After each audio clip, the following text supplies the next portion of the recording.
My name is Tom Lux. I'm with the Machinist District 751 Labor History Committee.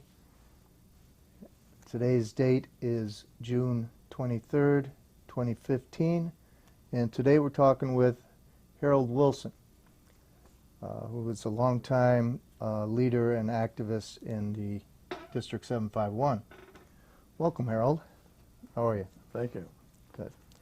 Why don't we start off to talk a little bit about where you grew up and your family, and let us know who you were.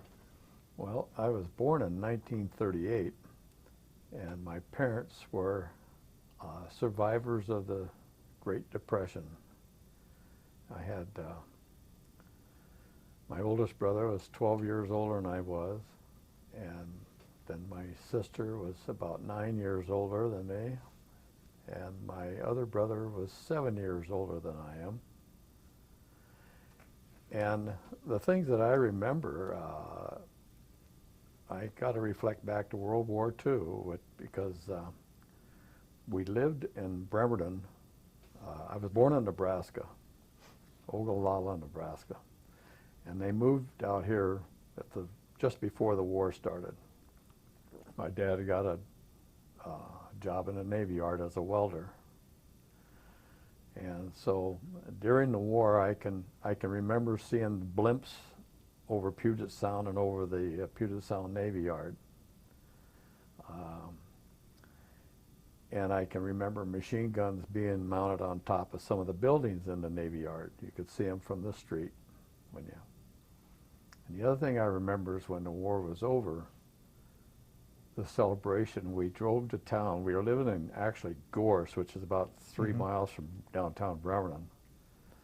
And we drove into town, and the people were celebrating in the streets. And I remember that. I was about 8 then, but I remember it.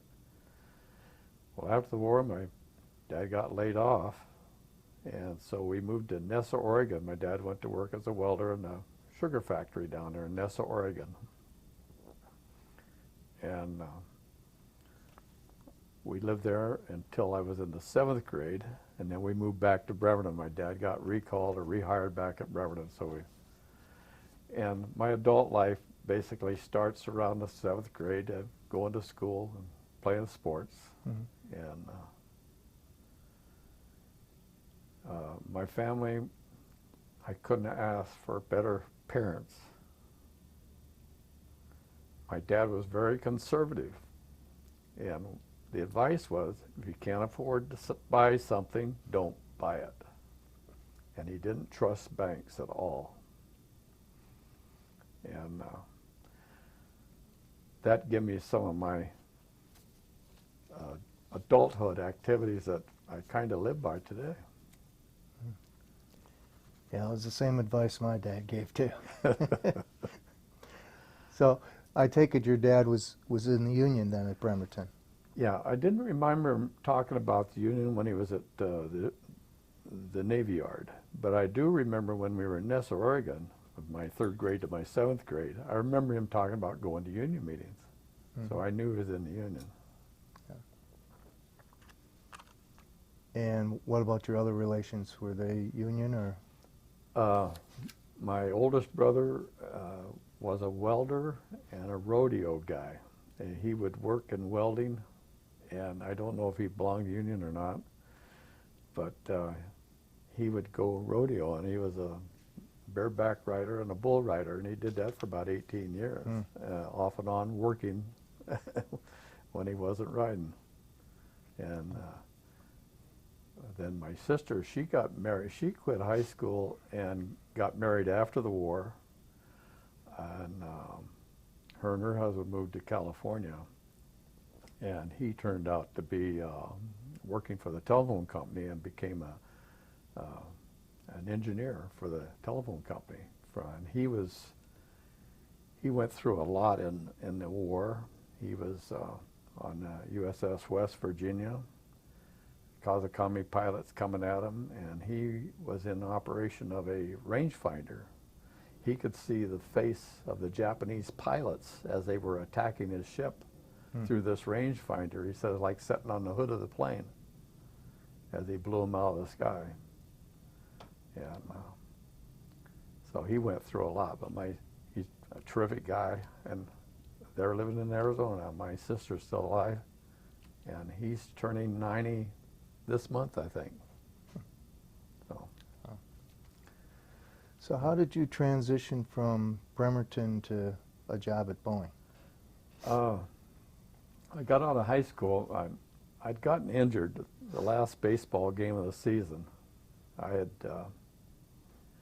stretched for a line drive towards, I was playing third base, and I stretched for the ball and pulled a hernia. And so they took me to the doctor, and I had a double hernia surgery, and I went to my graduation in stitches, could hardly walk. And so I had to recoup from that for about 3 or 4 weeks. It was almost a month. And in the meantime, one of my good friends got on at Boeing, and he says I ought to come to work over there. And as I was healing up, my dad says, it's time to go to work. Go get a job. And so I did. I hired in at Boeing, and we worked on the MOA section of a B-52 bombers. And in about a 4-month period that I worked there, they were building 3 B-52 bombers.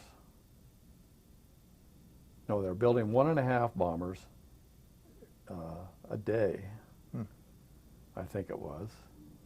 And when I left there 4 months later, they were building 3 a day. And I left because I got a transfer to the machine shop at Plant 1, the old Plant 1. And that's where I went in as a trainee on a turret lathe, and I survived that. And some friends in the machine shop were getting promotions to better jobs, and I asked one, how did he get that promotion? He says, I know math. Math's the key. So over about the next 2 years, I went to Math 1, Math 2, Tool and Die 1, Tool and Die 2, Engineering Drafting, all at Cleveland High School up on the hill above the old Union Hall. And I did that on my own time, and had to pay for it. But by the time I finished some of the tool and die courses, I was then a what would be now a labor grade 8 tracer lathe operator. And I did that for about a year or so, and then I became a tool and die maker, and I worked in that for a while. And then I had a chance to go from a grade 9 tool and die maker to a grade 10 layout man. At that time, layout was a 10. And I got into that, and about 1964, a lot of work on the 747 stuff. And they would have us build things to crutch the production of the 747 parts.